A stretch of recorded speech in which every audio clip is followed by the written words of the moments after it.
Saat malam datang, pasukan Nusa Karang mulai mengepung hutan. Dari tempat pengintaian, Azeng dan Moza mengawasi setiap pergerakan makhluk-makhluk setengah serangga. Perang sudah jelas akan terjadi.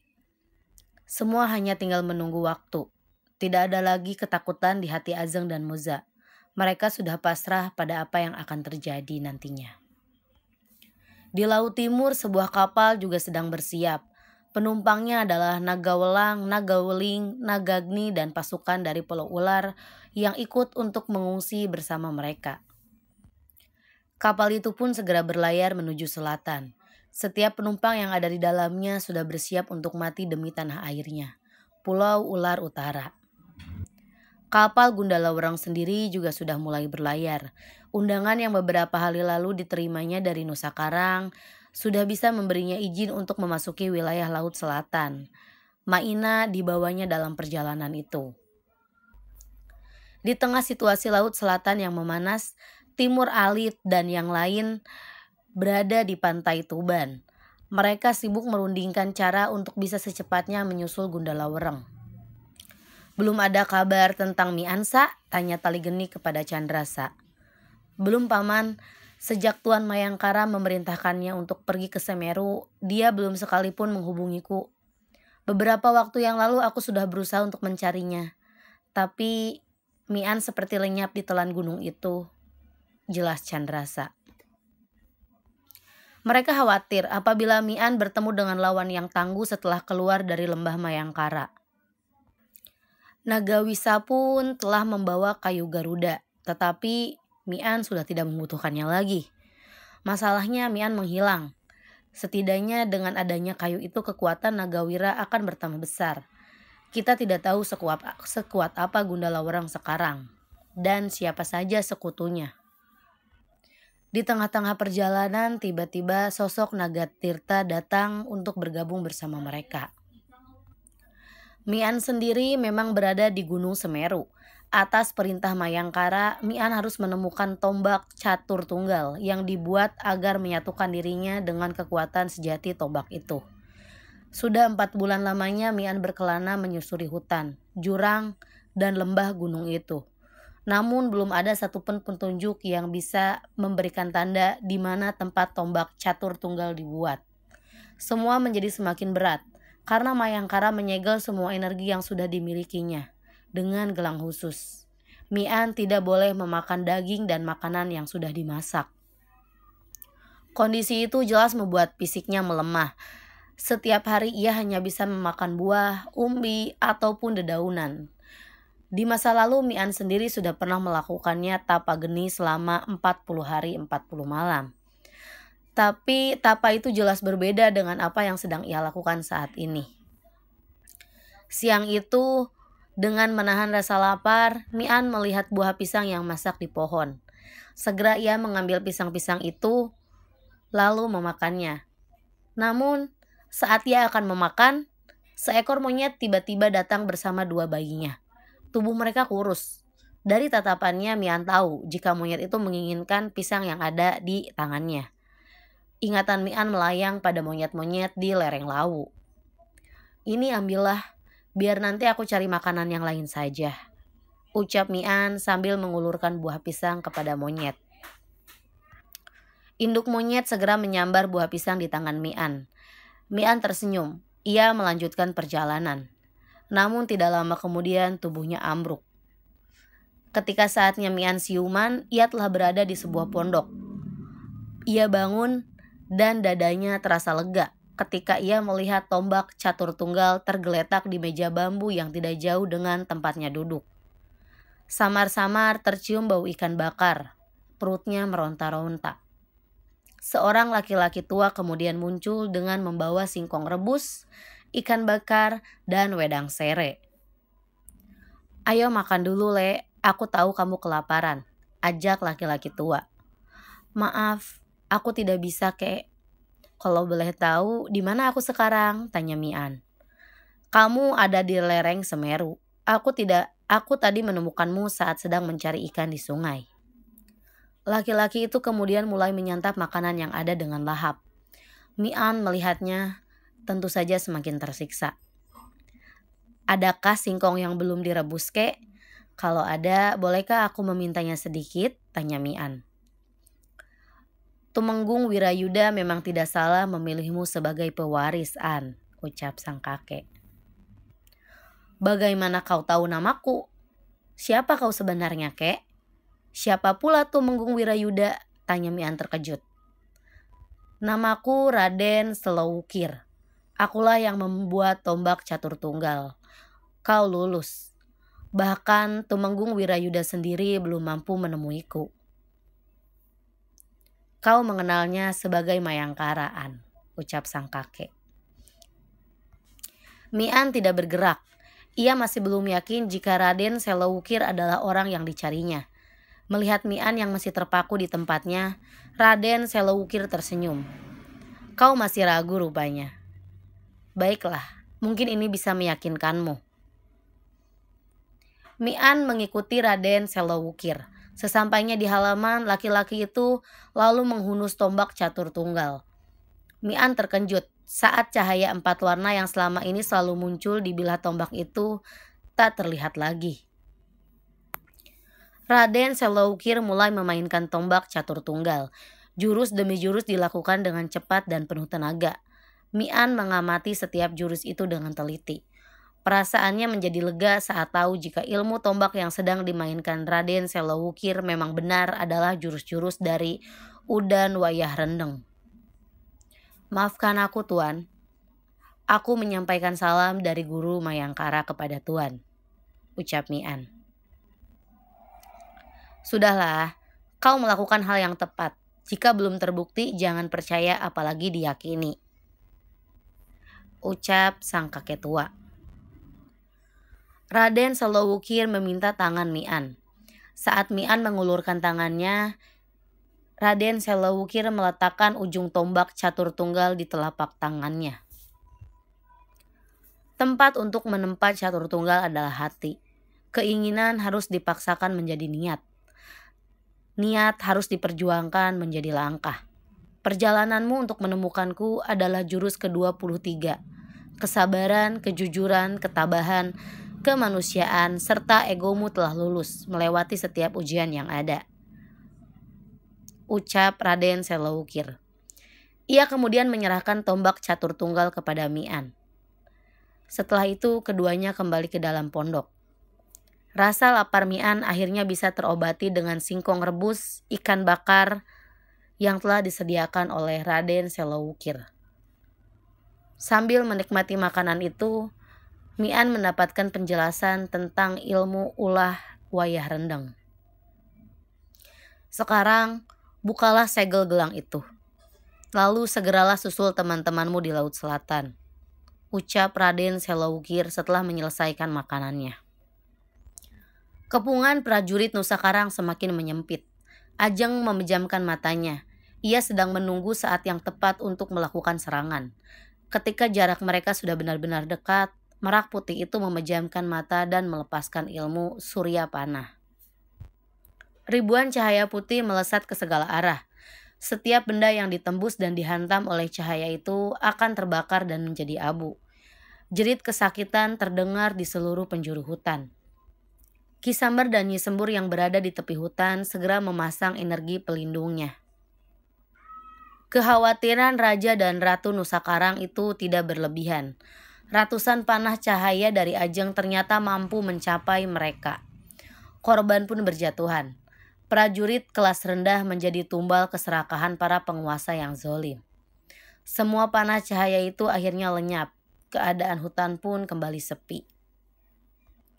Macan Langit, Panglima Lilen, dan Senopati Gun turun dari angkasa. Mata ketiganya bersinar penuh amarah. Dari sekian banyak kelompok penyerang, anak buah mereka korban terbanyak dari keganasan Surya Panah. Bersama Sogawisa serta pemimpin kelompok lainnya, mereka mendekati tempat persembunyian Ajeng dan Moja. Di tempat persembunyiannya, Moja menyalurkan sisa energinya pada Ajeng yang telah kehilangan semua bulunya. Energi Wijaya Kusuma pelan-pelan membuat bulu-bulu halus di tubuh Ajeng tumbuh. Setelah itu Moja pingsan. Berita pertempuran di Nusa Karang membuat Timur dan semua yang bersamanya gelisah dengan putus asa. Pupus sudah harapan mereka untuk menolong Moza.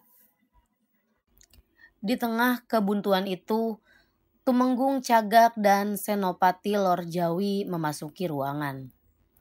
Kapal kalian bisa berangkat sekarang. Entah bagaimana ceritanya, tapi salah satu bangsawan bersedia mengundang kalian masuk. Ucap Tumenggung Cagak sambil menyerahkan undangan dan langsung pergi. Semua yang ada di ruangan itu kebingungan. Setiap orang bertanya-tanya, siapakah bangsawan yang dimaksud oleh Tumenggung Cagak? Apa alasannya dan tujuan bangsawan itu mengundang mereka masuk adalah pertanyaan selanjutnya.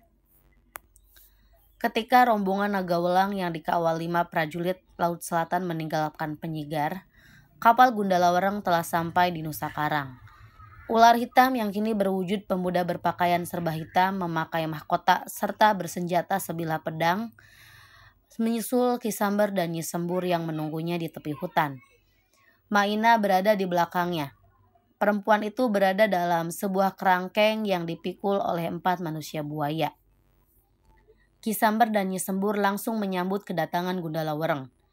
Keduanya menjabat tangan jin yang akan bertransaksi dengan mereka.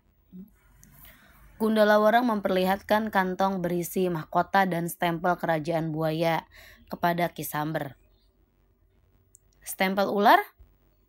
Tanpa benda itu, mahkota ini hanya akan jadi simbol tanpa kuasa kan? Tanya Nyi Sembur. Manusia ular hitam itu tersenyum. Ia mengulurkan tangan kanannya untuk menunjukkan sebuah cincin yang terpasang di jari manis. Ketiga penguasa itu lalu menunggu kedatangan prajurit yang akan membawa Moza dari dalam hutan. Namun sampai matahari terbit dan berubah terang, gadis yang mereka tunggu tidak kunjung muncul.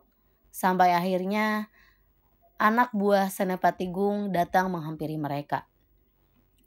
Ampun Ki, seorang pemuda tiba-tiba muncul menghalangi tugas kami.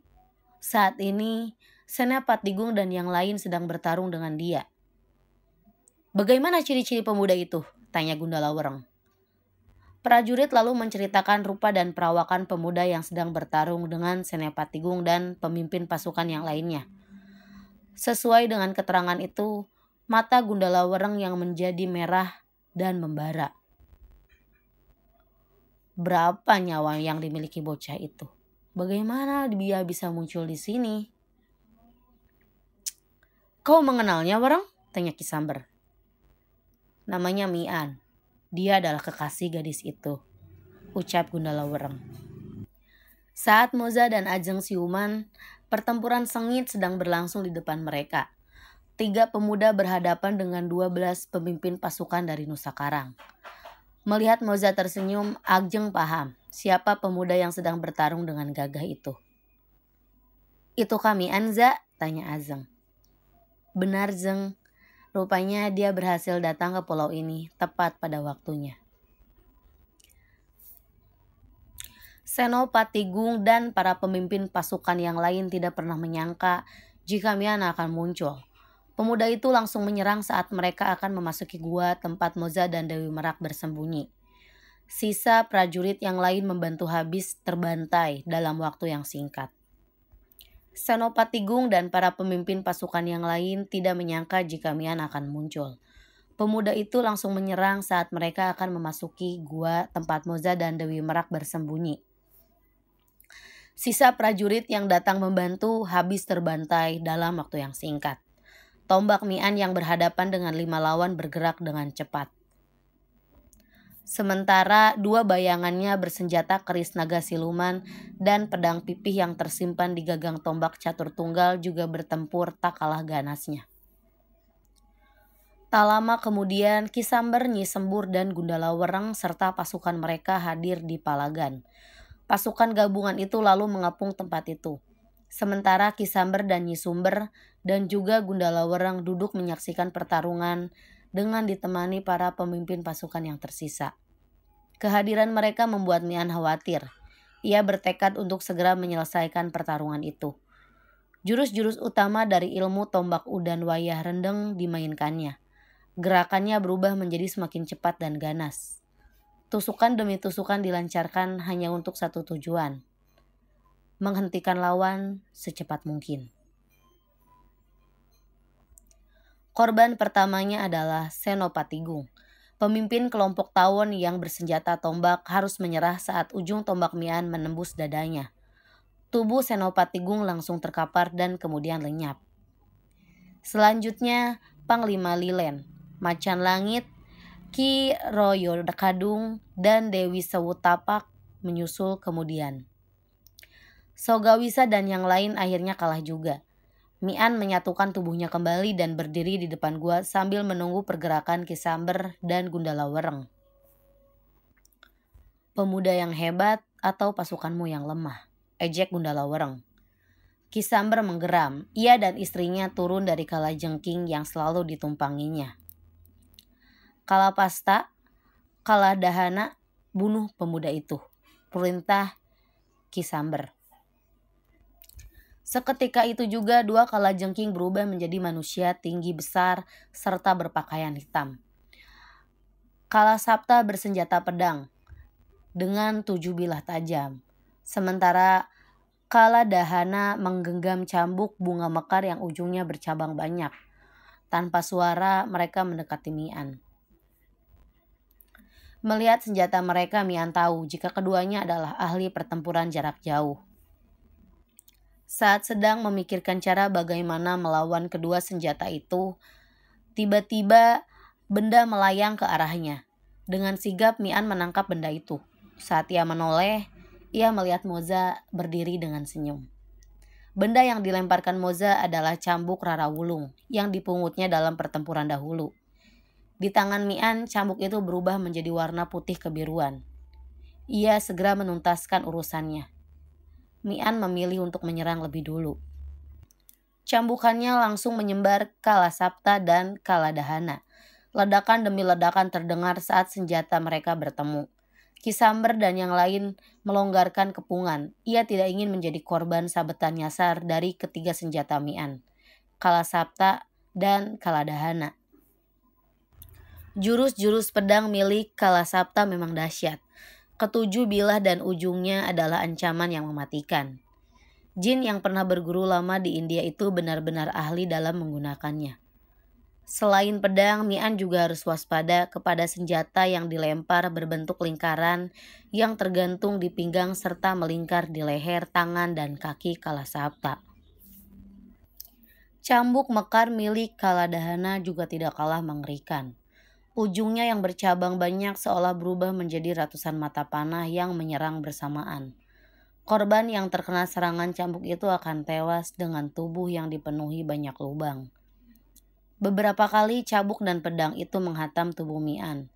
Meski tidak terluka, sengatan energi yang tersalur lewat dua senjata itu mampu membuat dadanya sesak dan nyeri. Kedua pengawal itu meloncat mundur. Kalasapta lalu melepaskan senjata cakranya. Pisau-pisau berbentuk lingkaran dengan berbagai ukuran melayang dan berputar di udara. Semuanya memancarkan cahaya hijau gelap. Tak lama kemudian, ke-15 cakra itu pun meluncur ke arah Mian.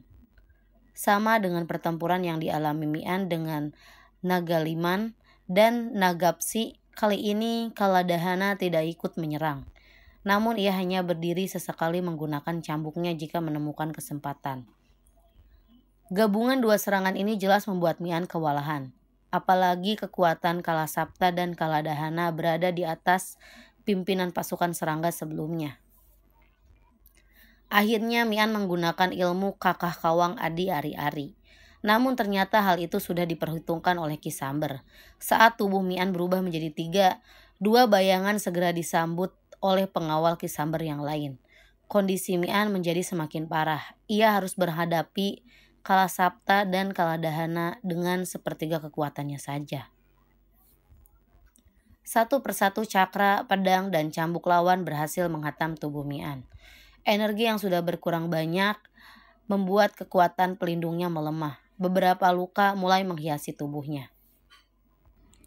Tidak kusangka, penghuni Nusa Karang adalah segerombolan makhluk-makhluk pengecut. Ki Samber, Nyi Sembur, dan Gundala Wereng terkejut mendengar suara itu.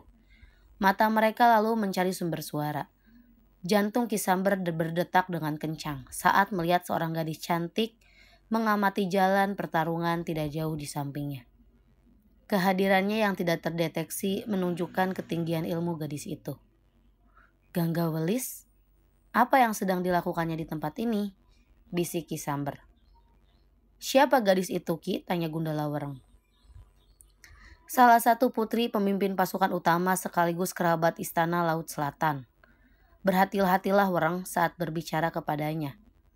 Ayahnya mengendalikan ratusan ribu prajurit, jawab Ki Sembur. Nyi Sembur lalu menghentikan pertarungan. Ia mendatangi Mian, penguasa karang itu, lalu berdiri di depannya. Namamu Mian kan? Ku beri kau untuk beristirahat hari ini. Besok pagi akan kuminta pengawalku untuk menjemputmu. Kita selesaikan urusan Moza di gelanggang pertarungan Nusa Karang. Bolehkah aku mengundang pihak untuk meramaikan acara ini, Ki? Tanya Ganggaulis. Silahkan Putri, semakin ramai semakin bagus, ucap Ki Sembur. Siang itu kapal Nagawelang akhirnya diizinkan merapat di Nusa Karang. Seluruh penumpang bergegas menuju hutan Merak Putih. Mata Gundala Wereng mengawasi kedatangan para lawannya dengan gelisah. Ia melihat 3 kapal berbendera hijau ikut datang bersandar di pelabuhan. Di salah satu kapal itulah Ganggawilis duduk dengan kepala tertunduk. Seorang laki-laki berpakaian kebesaran berdiri di depannya. Mengapa kau tidak rundingkan dulu hal ini denganku, Wilis? Untung saja Ratu kurang setuju dengan rencana Kisamber. Jika tidak, aku pasti kena teguran. Maafkan aku, Ayah. Aku cuma kasihan dengan pemuda itu, ucap Wilis. Panglima Gali segera menatap putrinya. Ia tahu apa yang sebenarnya terjadi pada Ganggawilis. Kendalikan perasaanmu, Wilis. Kita berbeda dengan alam pemuda itu. Jangan melawan kodrat yang sudah digariskan, atau kekacauan dan bencana akan terjadi. Aku tahu, Ayah. Karena itu aku cuma ingin dia keluar dari alam kita dengan sehat. Sepeninggal Kisamber dan pasukannya, hutan Merak menjadi sepi. Mian berjaga di mulut gua sambil berusaha mengendalikan kekuatannya. Sedikit demi sedikit diserap energi yang berada di tempat itu. Pertarungan yang terjadi membuat ketiga tompel yang berada di dadanya melebar. Meski tidak separah sebelumnya, hal itu tetap mengganggu aliran energinya. Tak lama kemudian rombongan Nagawelang datang. Hutan itu seolah menjadi tempat reuni. Bagaimana lukamu, An? Sudah lumayan, Sa.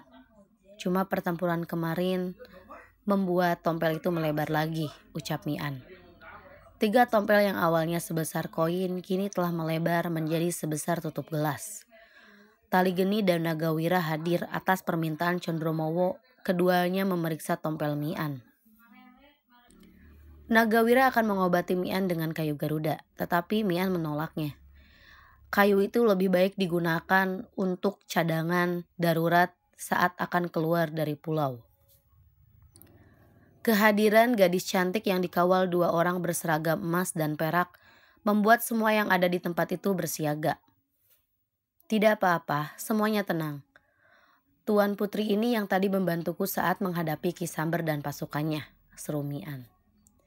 Gadis itu ternyata adalah Ganggawilis. Ia dan kedua pengawalnya lalu menghampiri Mian. Selamat datang, Putri. Sebelumnya saya ingin mengucapkan terima kasih. Perkenalkan, nama saya Mian. Tidak usah berterima kasih. Aku hanya tidak suka caranya bertarung. Di mana gadis Merak dan gadis yang satunya lagi? Tanya Ganggawilis. Ada di dalam gua, Putri. Aku akan ke sana. Namaku Ganggawilis. Kalian panggil saja Wilis. Paman Suromas dan Suroperak, kalian tunggu saja di sini. Kedua pengawal itu duduk bersama Mian dan yang lain. Naga Tirta yang datang kemudian menepuk pundak Suromas. "Sepasang hiu selatan ternyata masih hidup," ucapnya sambil duduk di samping Nagawira. Suromas dan Suroperak mengamati Naga Tirta.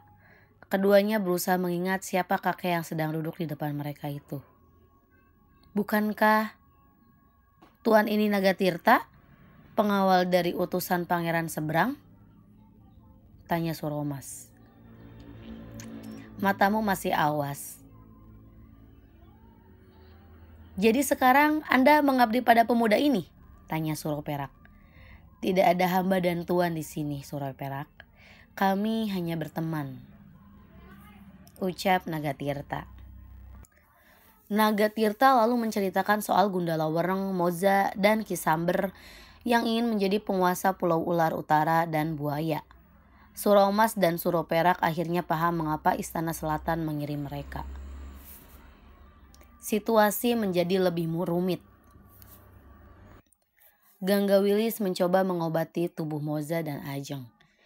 Iis, Endu, dan Ribka hanya bisa terkagum-kagum saat melihat satu persatu bulu Ajeng tumbuh. Moza sendiri tidak begitu membutuhkan bantuan.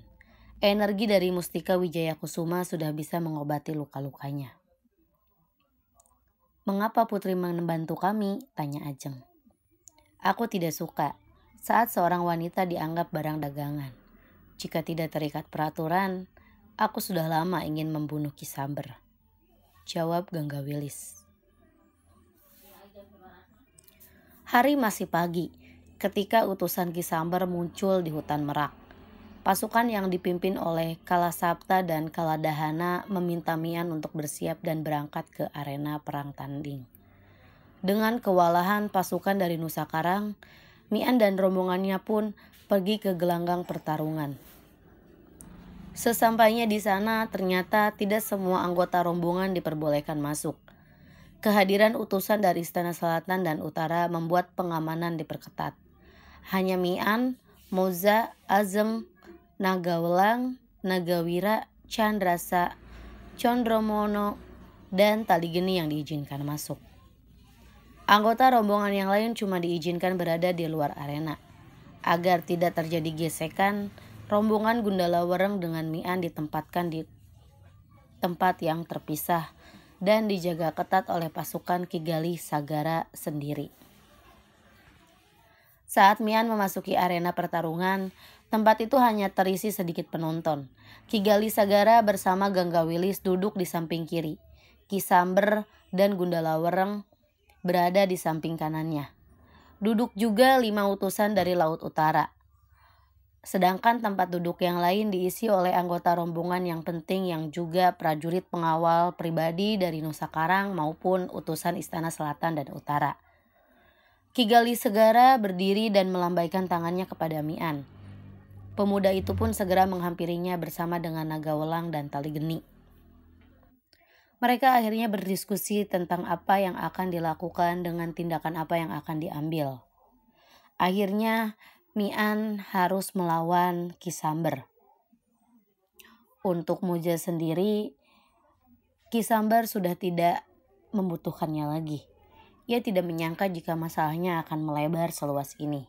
Andai dia tahu, mungkin Moza tidak akan pernah diculiknya ke Nusa Karang.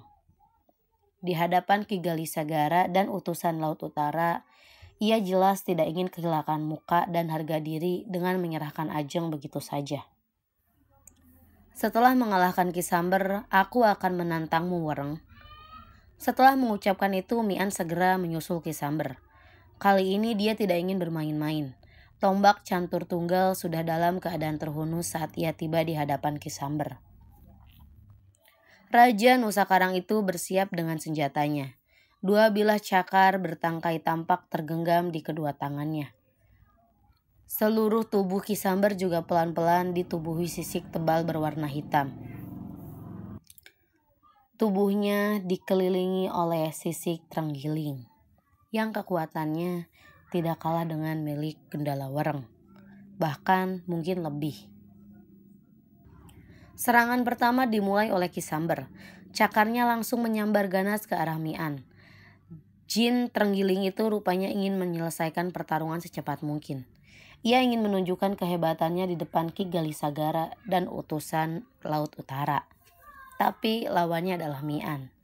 Meskipun kekuatannya belum dikerahkan maksimal, ilmunya telah cukup mapan dan lengkap. Serangan Ki Samber berhasil dihindari dengan tangkisannya. Bahkan beberapa kali ujung tombak Mian berhasil mematuk tubuh Ki Samber. Namun seperti yang sudah dibisikkan, sisik Ki Samber ternyata sangat kuat. Tombak catur tunggal hanya bisa menggoresnya dan tidak mampu menembus sisik itu.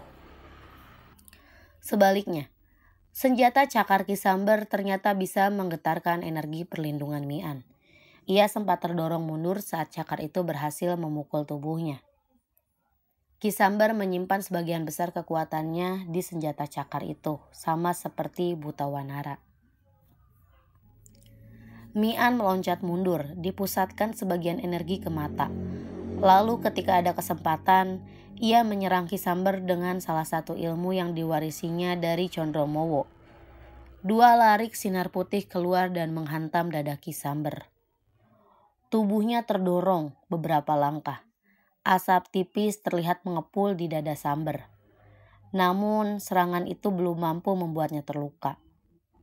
Serangan yang dilancarkan oleh Jin terenggiling itu justru semakin menggila. Berulang kali cakar Ki Samber berhasil menghajar tubuh Mian. Mian yang terdesak hanya bisa mempertahankan diri. Jurus tombak Udawayah Rendeng bukan tak mampu menyentuh tubuh Ki Samber. Namun tebal sisik dari Ki Samber membuat setiap tusukan tombak catur tunggal menjadi kehilangan arti. Setelah merenung sejenak, Mian memutuskan untuk menyerang tidak dengan cara membabi buta seperti sebelumnya. Ia memusatkan serangan di tempat sorot matanya menghantam. Ujung tombak catur tunggal bergerak lincah mencari kesempatan untuk mematuk dada Ki Samber. Ki Samber yang merasa yakin pada kekuatan perisai sisiknya tidak peduli pada serangan-serangan Mian. Ia terus memburu Mian dengan kedua cakarnya. Ia sengaja melakukan itu agar Mian tidak bisa menyerang lagi dengan matanya. Meski tidak membuatnya luka, Ki Samber merasa malu terlihat kalah tenaga di depan para pejabat Laut Selatan dan Utara. Sisik yang diserang berulang kali oleh Mian akhirnya retak dan pecah. Saat Ki Samber sadar, semuanya terlambat. Tombak catur tunggal berhasil menembus tubuh Raja Nusakarang itu. Setelah mencoba meronta beberapa kali, tubuh Ki Samber terdiam untuk selamanya. Nyi Sembur yang melihat itu berdiri dan bersiap turun ke gelanggang. Kalasapta, Kaladahana, dan para pengawal lainnya juga melakukan hal yang sama. Siapapun yang memasuki arena, aku sendiri yang akan membunuhnya. Ki Samber sudah kalah. Itu artinya Nusakarang ikut kalah. Ajeng adalah hak Mian sekarang. Ucap Ki Galih memperingatkan Nyi Sembur dan prajurit Nusakarang. Sekarang tinggal urusan Mian dan Gundalawereng. Sebelum pertarungan Mian dan Gundalawereng, ia diberikan waktu untuk beristirahat. Ia menemui Maina. Dicium kaki Maina sebagai tanda bukti sekaligus minta restu. Perempuan yang sudah dianggap sebagai ibunya sendiri itu mengelus kepala Mian sambil mengucapkan doa. Setelah itu Mian menemui Candrasa, Condromowo, Timur, Iis, Kilik, dan anggota yang lain untuk berpamitan. Orang terakhir yang ditemuinya adalah Azeng dan Moja. Tak lama kemudian, utusan penjemput dari Nusakarang datang. Mereka ditemani oleh pasukan Laut Selatan yang dipimpin Suro Emas dan Suro Perak. Ki Galih Segara sengaja mengutus mereka karena takut pasukan Nusakarang akan berbuat gila akibat kematian Ki Samber. Mereka akhirnya sampai di tempat gelanggang. Jumlah penonton di arena jauh lebih banyak dari sebelumnya. Nyi Sembur yang ditemani oleh banyak pengawal utama, demikian juga Ki Galih dan Senopati Layaran. Bahkan meski tidak sebanyak yang lain, terlihat pula kehadiran Panji Laut Timur dan Barat. Saat Mian memasuki tempat itu, Gundala Wereng langsung meloncat ke tengah arena. Lama sekali bocah lau. Sengaja aku tadi tidak sarapan karena ingin menikmati tubuhmu, teriak Gundala Wereng. Mian hanya tersenyum. Usai mencium tangan Maina dan pamit ke Moza, ia memasuki Palagan. Gundala Wereng langsung menyambut kedatangan Mian dengan serangan. Pedang hitam yang digenggamnya menebas berulang kali ke arah Mian. Dengan lincah, Mian berhasil menghindari semua serangan itu. Tombak catur tunggal yang ada di dalam dirinya mewujud kembali sebagai senjata. Kali ini giliran Gundala Wereng yang harus berjuang melawan derasnya jurus Udan Wayah Rendeng. Tapi kekuatan Gundala Wereng luar biasa. Tusukan demi tusukan tombak catur tunggal tidak mampu melukainya. Pedang Gundala Wereng menyala merah. Setiap serangannya menyebar aura panas. Sesekali mulutnya terbuka menyemburkan api atau bola api. Serangan bertubi-tubi membuat Mian terdesak mundur.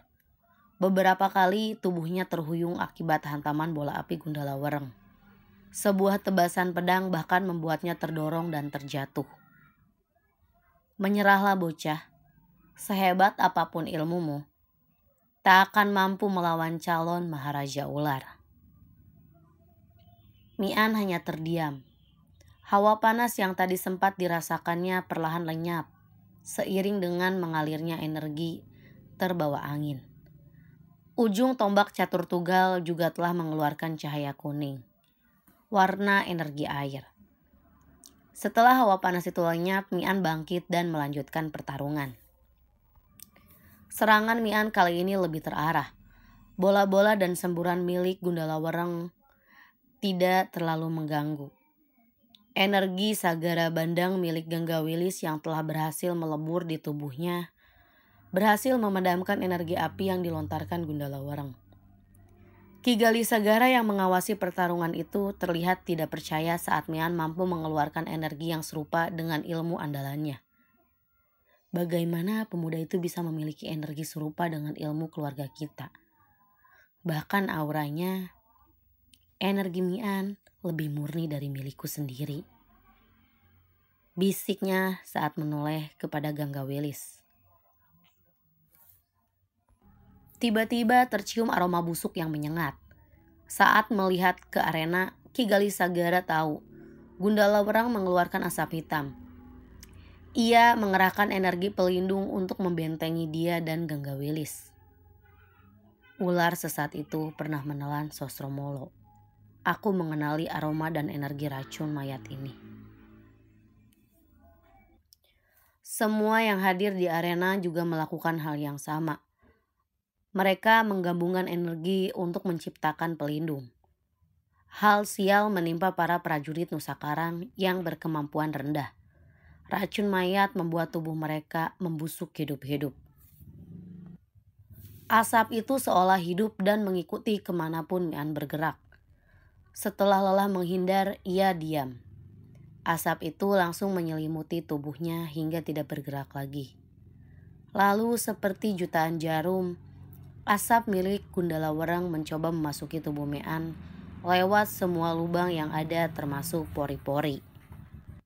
Tapi energi Wijaya Kusuma dan Brahmaseta melindungi Mian. Racun sehebat apapun akan menguap jika dibakar pada suhu tinggi. Pelan tapi pasti, asap hitam yang mengepung tubuh Mian menipis dan menghilang. Gundala Wereng yang sudah merasa menang terkejut saat tombak catur tunggal tiba-tiba menghantam dadanya.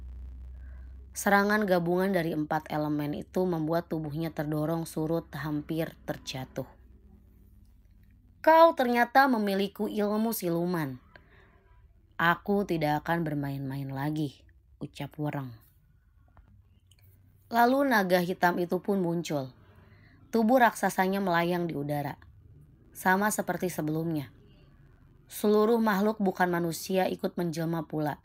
Mereka bersiap jika Gundala Wereng tiba-tiba menjadi gila. Ki Gali Sagara tahu kekuatan Wereng akan meningkat tajam saat berada di wujud aslinya. Hal yang sama juga terjadi kepada mereka.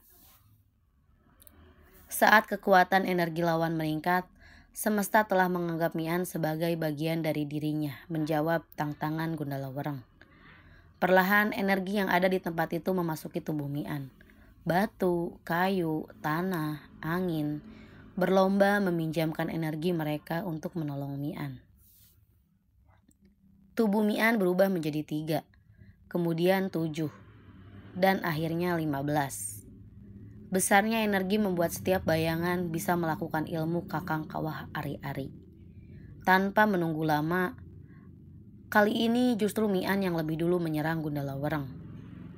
Bergantian energi angin, api, air, dan tanah yang lewat tangan Mian dan ke-14 bayangannya menghajar tubuh Gundala Wereng.